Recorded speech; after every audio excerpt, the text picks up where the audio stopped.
Contaminados com a Babilônia. Em pleno tempo de decisão, tempo de escolha, tempo de separar o joio do trigo, a igreja que se vê contaminada com a Babilônia e seus costumes. Enquanto o anjo clama alertador: sai fora dela, povo de Deus, da grande Babilônia que enganava os povos de Deus. Ela caiu, e com sua queda caíram muitos que estavam contaminados de sua imundícia. Isso está em Apocalipse. Não, mas o povo de Deus não quer sair, pois já experimentou de sua bebedice, e embriagados de sua devassidão, como entorpecidos pelos seus deleites, já estão fazendo parte do seu corpo, de sua instituição, como os filhos adotados a uma mãe devassa e prostituta. Comem de seus manjares e se entorpecem de suas delícias. O coração do homem é estreito demais, não pode conter dois amores. O mundo, por sua vez, afasta-o de Deus. E na medida em que o amor pelo mundo prevalece, o amor por Deus definha e decai. O Espírito de Deus, nos verdadeiros cristãos, opõe-se ao espírito do mundo. Matthew Henry.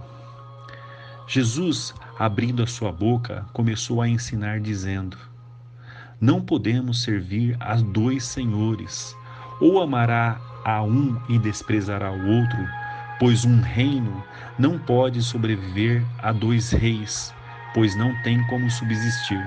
Mateus 6:24. A sensação que dá é que a igreja não lê algumas passagens da Bíblia, pois é nitidamente que o príncipe deste mundo é Satanás. E quem ama esse mundo odeia as coisas que são de Deus, e dessa forma odeia o próprio Deus, pois esse mundo e suas coisas são inimizades com Deus. Jesus não veio para reinar aqui. Seus apóstolos ficaram inconformados e não entendiam quando Jesus dizia que convinha que ele morresse e padecesse todas as dores e sofrimentos, e que ele não veio para viver, gozar o prazer e deleite deste mundo. Ao contrário, veio para buscar os seus e os que estavam perdidos, resgatar os que estavam sem rumo. Tiago 4 e 1 João 2:15 e 16. Tanto que os seus o rejeitaram, entregando ele para morrer, e morrer morte da cruz, a morte mais cruel e mais vergonhosa da época. Não veio para ser servido, mas para servir e dar a sua vida para muitos. Não tinha casa, mesmo sendo o dono do universo.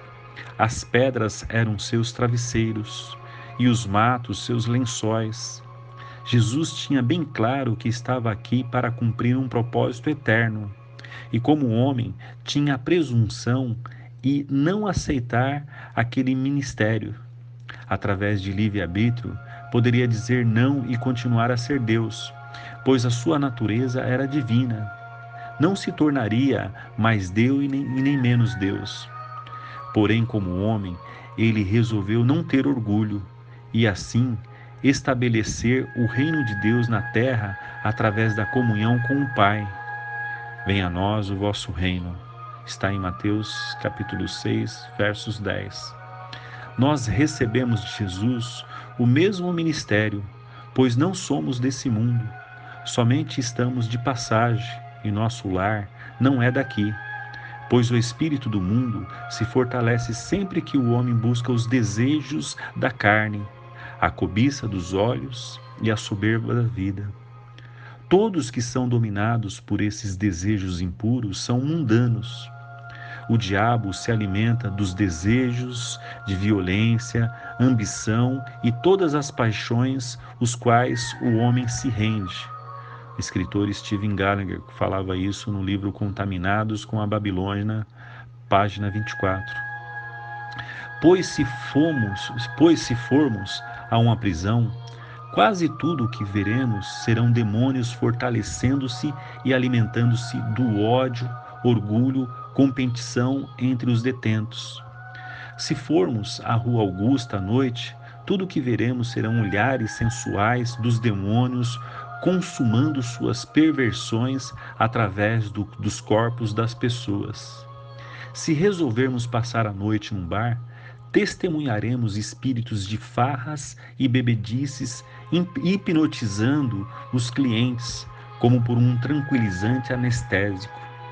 Se formos a um shopping center, veremos pessoas impelidas por um furor consumista para adquirir as últimas modas e novidades.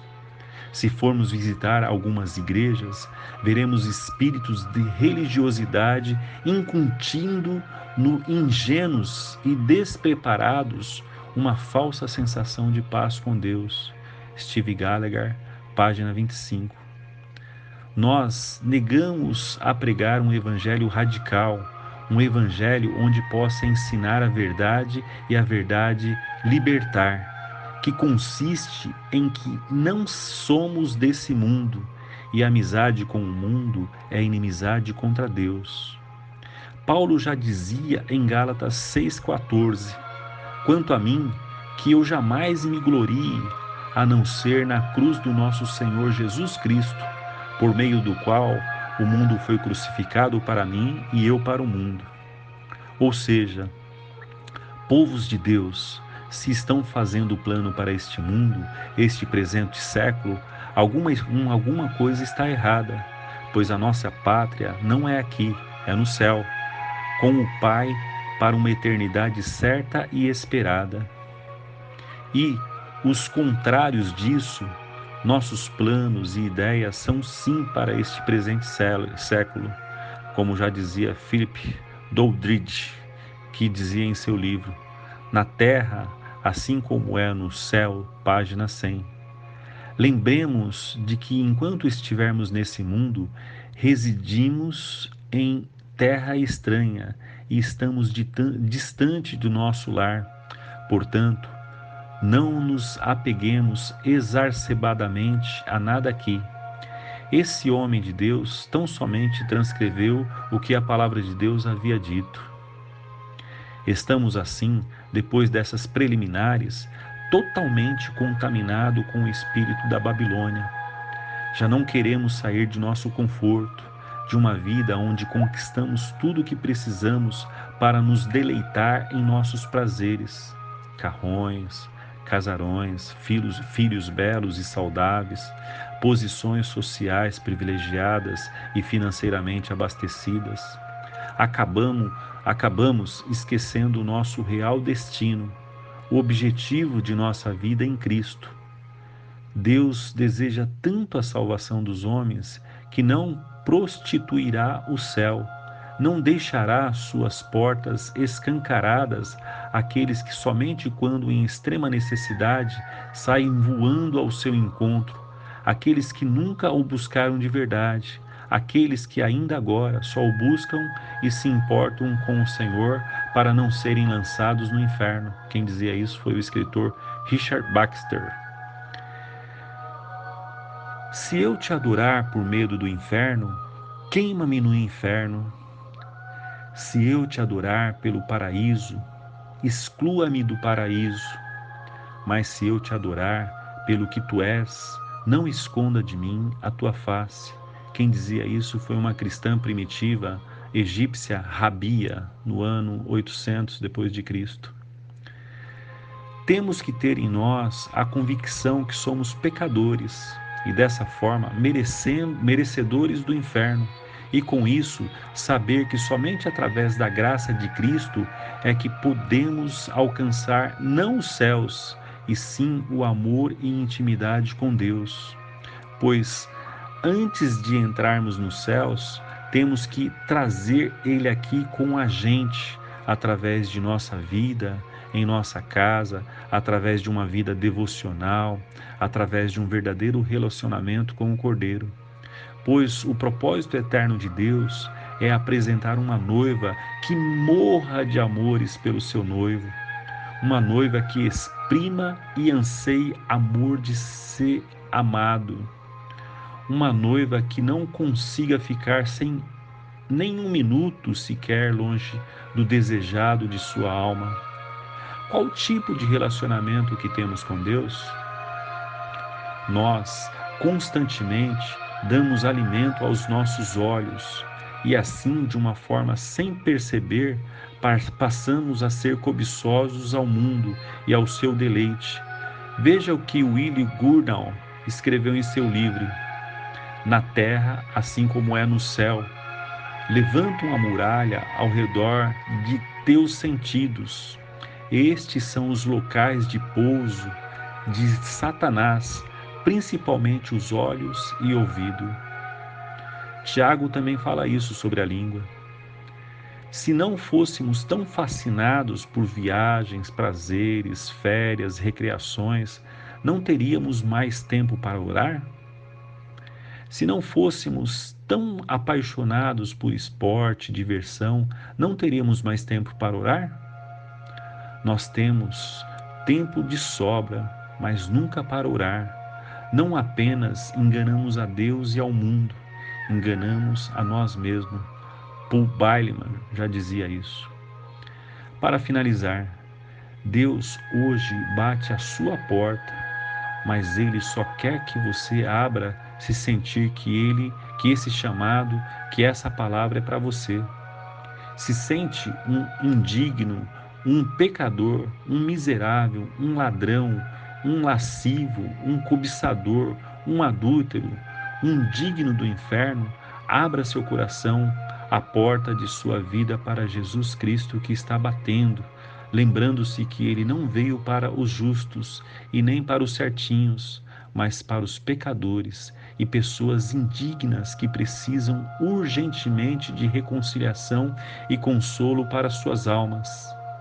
Se queres ser servo, escravo, abrir mão do seu livre-arbítrio, como eu, ergam as mãos e de joelhos reconhecemos nossa miserabilidade, buscando em Deus intimidade e conserto para a nossa vida. Pois se hoje ouvires a sua voz, não endureçais o vosso coração. Hebreus 4:7.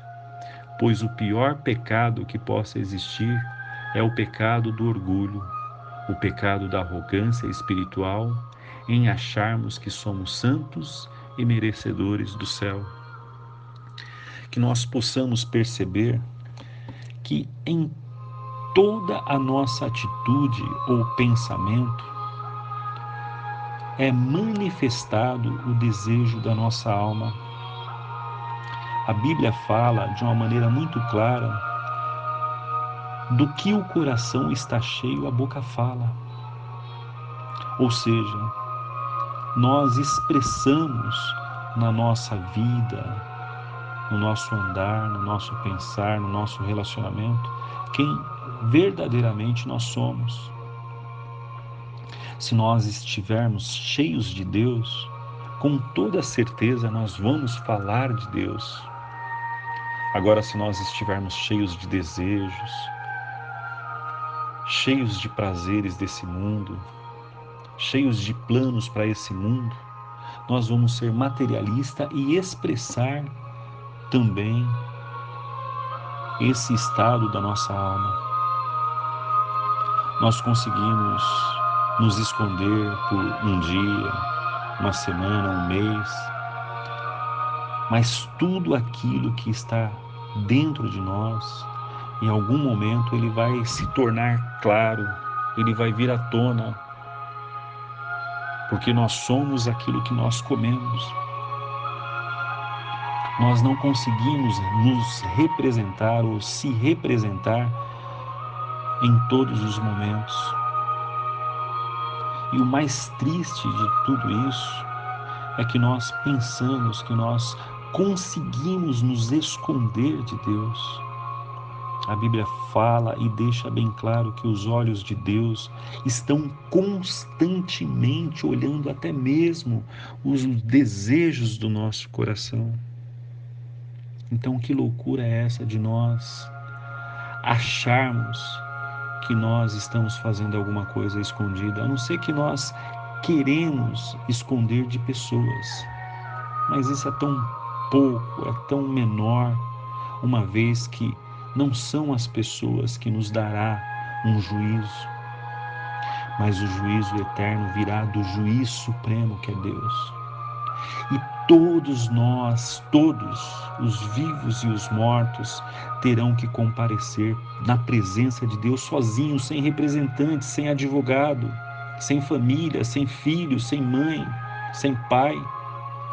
Nós teremos que comparecer na presença de Deus e ali será aberto, nós não teremos nem que abrir as nossas bocas, nós não teremos nem condição e nem chance de abrir as nossas bocas para nos defender, porque Deus, em todos os momentos, em todas as circunstâncias, em toda a nossa vida, Ele está escrevendo um livro de cada atitude, pensamento e palavras que nós expressamos. Então, meus amados, que loucura é essa de querermos nos enganar que nós somos algo que nós não somos? Ou pregarmos ou falarmos algo que nós não vivemos? O melhor lugar para se estar nesse exato momento, o momento da verdade, é prostrados aos pés do Senhor, clamando misericórdia e reconhecendo que somos pecadores, miseráveis pecadores e dignos do inferno, pois somente diante do eu sou culpado que o Deus, o Rei da misericórdia, exercerá misericórdia e nos dará a sua graça salvadora. Que Deus possa nos ensinar com o Pai da humildade, que é Jesus Cristo, a sermos humildes e sempre, mas sempre, nunca apontar o dedo para ninguém, mas sim ter os dedos, mãos, pés sempre apontados para nós, porque ninguém será culpado dos nossos pecados, pois Deus conhece o coração. E por mais que nossa boca diz algo que nós não somos, ninguém conseguirá enganar aquele que fez o corpo, aquele que fez a língua, que fez o coração, que fez o pensamento. Que possamos nos arrepender hoje, no poderoso nome de Jesus Cristo. Amém.